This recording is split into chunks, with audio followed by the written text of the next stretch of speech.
Have you ever been frustrated by the number of lumps and bumps in a wall that you thought was flat? Or the angles in an alcove that you want to cut a shelf to fit in? Or worse yet, you need to cut a piece to fit to a stone wall? I am, of course, talking about scribing. Give me a few minutes of your time and I'll share with you the tips and tricks I've learned over the years.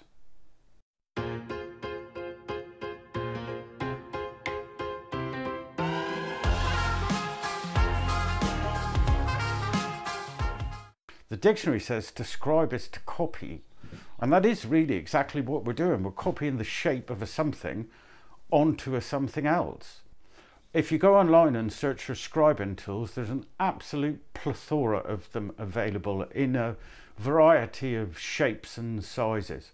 In this video, I'm going to show you how to scribe using an offcut of anything you can get your hands on and a pencil, a compass, and some specialist scribing tools. So let's start with the easiest of scribes. Straight but off angle scribe. So this piece represents the wall that's off angle, and this piece represents the wall that I'm going to use as a reference point. Now my reference point in this scenario governs the way my piece that I'm scribing is going to move after the cut is made. You don't need any special tools for this type of scribe, just a piece of offcut that's bigger than the largest gap. So with this piece of MDF that I've got, I can place it at one end of my board, make a pencil mark, other end of the board, make a pencil mark. The important point being that I hold this piece of offcut in exactly the same way at both sides. Then I can join the two up with a ruler .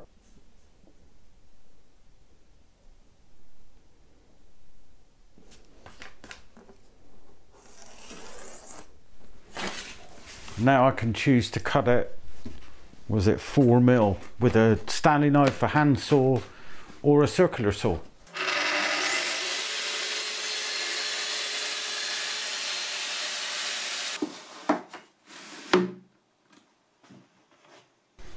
Okay, so that was nice and straightforward, very simple. Let's make things a little more awkward for ourselves. Let's introduce a step on the back wall.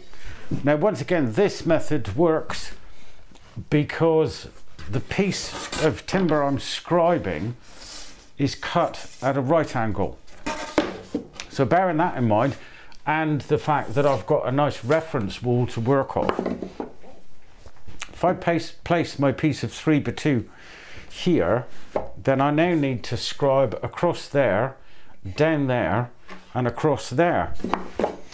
This piece of 3x2 is cut at a right angle on the chop saw when I had it, hopefully be back soon. So when I place this piece flat against this wall, this is at right angles to this wall, but at an angle to the way my board's going to travel, which means that back corner is back behind the front corner. And I can demonstrate that with a square and a ruler.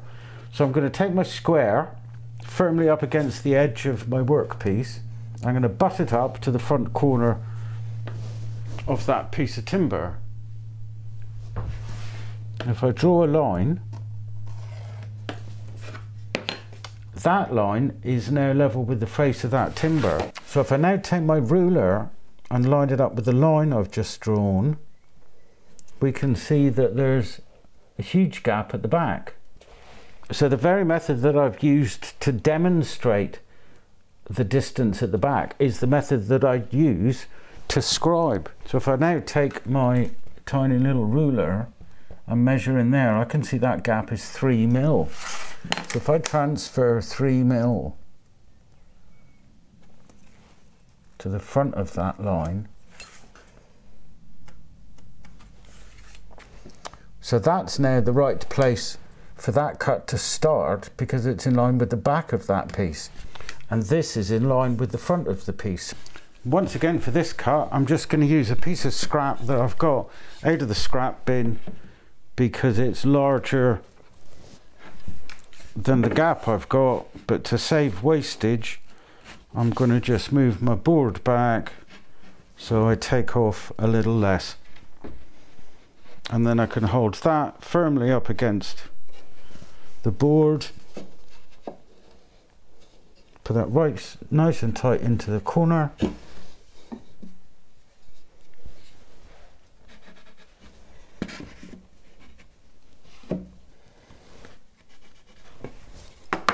Then I can join up my lines.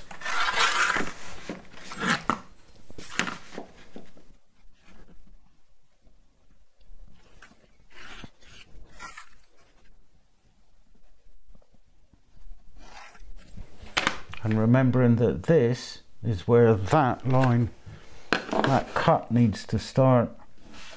So I'll square it back.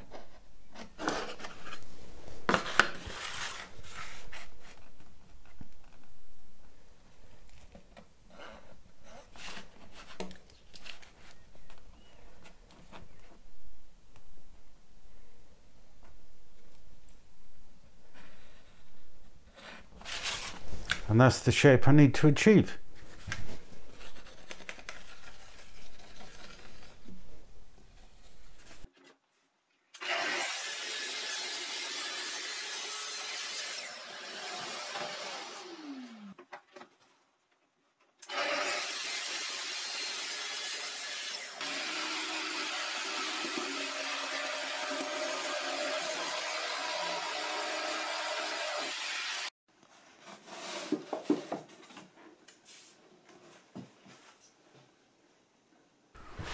Well, that's all very well and good, you say, but what if my back wall is curved? Well, here's a simulated curved back wall. I've re-squared my workpiece, and as you can see, there's now a lovely curve on the back wall. If we were to use our offcut, we stand the chance of over-exaggerating the curve as we come around. So I prefer to use a compass. The one thing we need to remember with the compass is that the area that's in contact with the back wall is smaller, therefore it's easier for us to rotate it. Now if I over exaggerate this, you'll see what I mean. So if I keep that compass parallel to my reference wall, that's the shape I get. If I vary the angle of the compass, I can get all sorts of bizarre shapes. So I really need to concentrate on keeping the compass in line with my reference wall.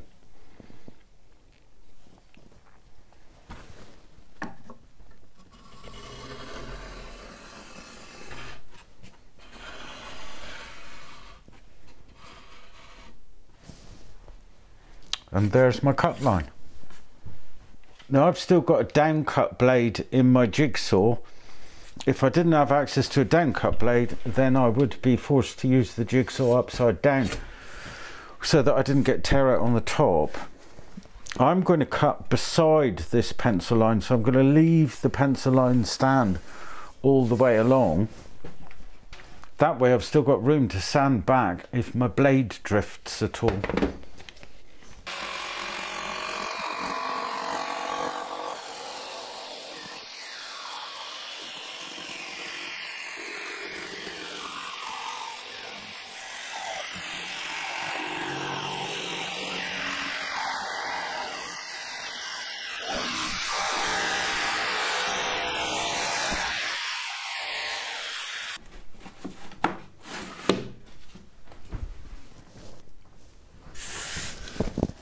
You can see I've got a little bit of blade drift there, which is easy to rectify by taking away a little bit of the back edge.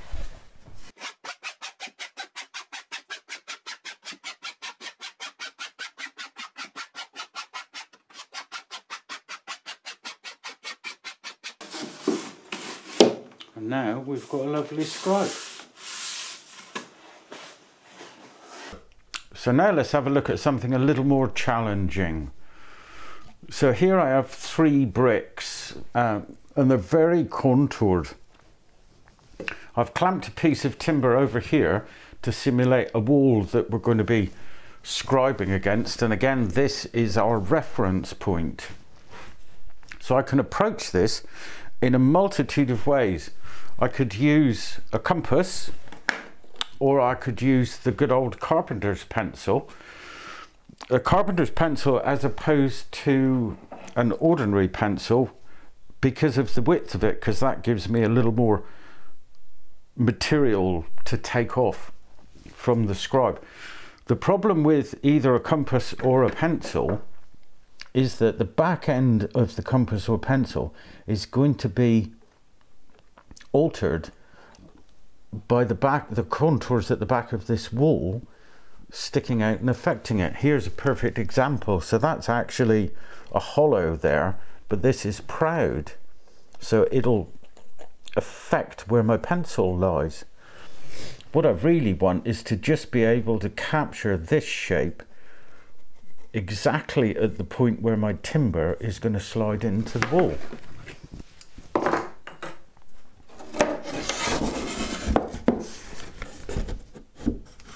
So at this point right here, this is where one of these specialist scribing tools will come into its own. This particular one's from a company called Saker. Now I should point out that I didn't buy this particular tool. Everything else you've seen me use so far in this video I bought myself. Saker contacted me and asked me if I would be prepared to do a review of the tool. And the one reason that I've said yes is because this particular unit incorporates a log, whereas others I've used in the past didn't. So let's have a look at the tool. They really are a very simple idea. There's a number of movable sliders that are housed in a single central piece. This particular one's actually got imperial and metric markings on front and back.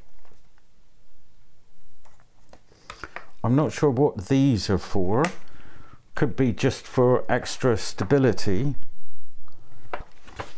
On the back of the box, it tells you that the entire unit's, or all of the sliders, are 260mm long, entire unit's 280, 40mm wide central column, 130mm wide on the sliders, which is quite informative. And it also states you've got a full 1 year if you want to return it because of defect, and you'll get a full refund. It's quite reassuring. So the lock, here's the little locking arm. And once you've got the shape that you require, pull the locking arm up, which keeps all of the little sliders exactly where they need to be. I think that's excellent. So let's try it, shall we, and see how it performs. So for this scribe, I'm using 2 reference points. The top of my bench represents the floor, and this piece of timber represents the wall that I'll be fixing my scribed piece of ply to. So I'm going to keep the base of this central piece firmly down on my bench, and then I'm going to push the scribe itself back against my simulated wall.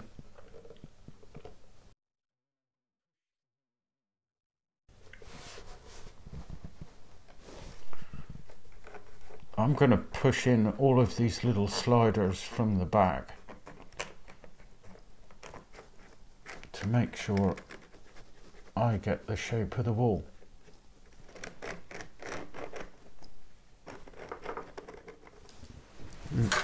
There, hopefully you can see it's got right into all those little nooks and crannies. So now I'm going to lock it off. And finally, just before I take the unit away, I'm going to mark where the top slider is, so I know where to put it back to scribe the top half of the wall. So when it comes to placing the scribing tool on my workpiece, I need to make sure that I get this reference face parallel with the bottom. So I've just got a piece of scrap and I'm going to slide it up against the piece of scrap so I can ensure it's in the right place. And then holding the unit firmly, I can draw around our little sliders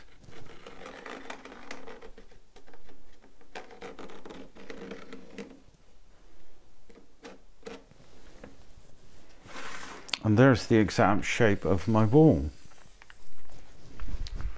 But it also reveals a shortfall in a design such as this, which is, if you remember, I said this was a reference face on the top of the bench which simulated the floor.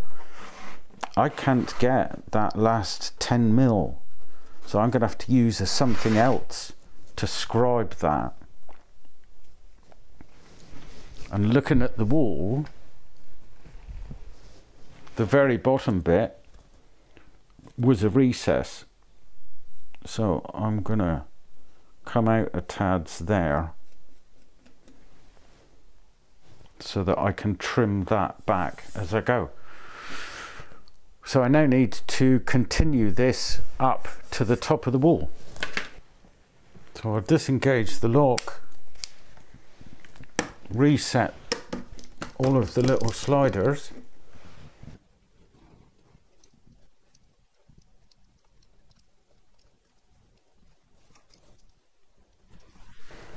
lock it back off and transfer that to the board.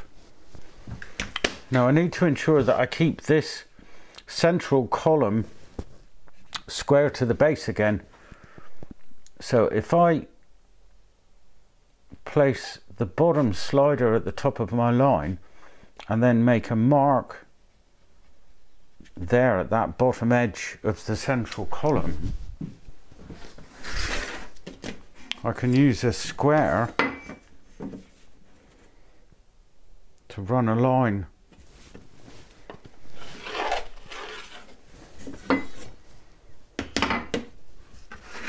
so that I can now ensure that I get that centerpiece in line with my pencil mark, and I'll know everything is lined up.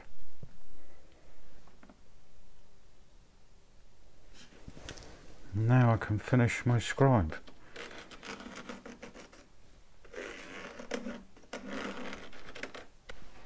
So now I simply have to cut it out with my jigsaw.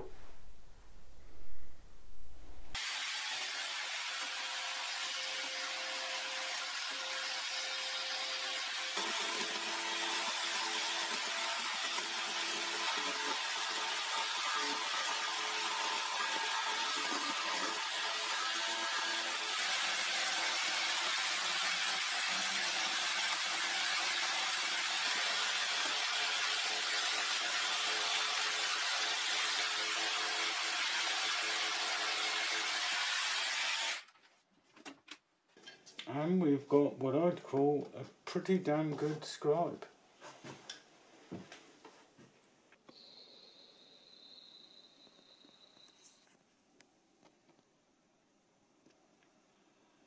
So as you've just seen, when it comes to complicated multi-contoured scribes, these tools really come into their own. That was a beautiful scribe, and the first time you could achieve that with a carpenter's pencil, thicker the better, by continually scribing and cutting, scribing and cutting, scribing and cutting, and you would eventually get there, but it would take a long time. This will get you there in one cut. Very impressed. So I've been across and had a look at their website. These tools are available on Amazon, but if you go direct to their website, they're cheaper. So I won't bother with affiliate links. I'll just put links directly to their own website. They do two sizes of this particular version, a 5-inch at £17.99 and the 10-inch at £19.99. 20 quid. I think it's worth every penny. Check it out. Incidentally, they also make one with a little connection mechanism at the end so that you can join multiple units together if you want to do a big wall in one hit. Worth a look. So that was an introduction to some scribing basics, from using simple pencils and some bit of scraps to compasses, and finally to complicated multi-contoured scribes.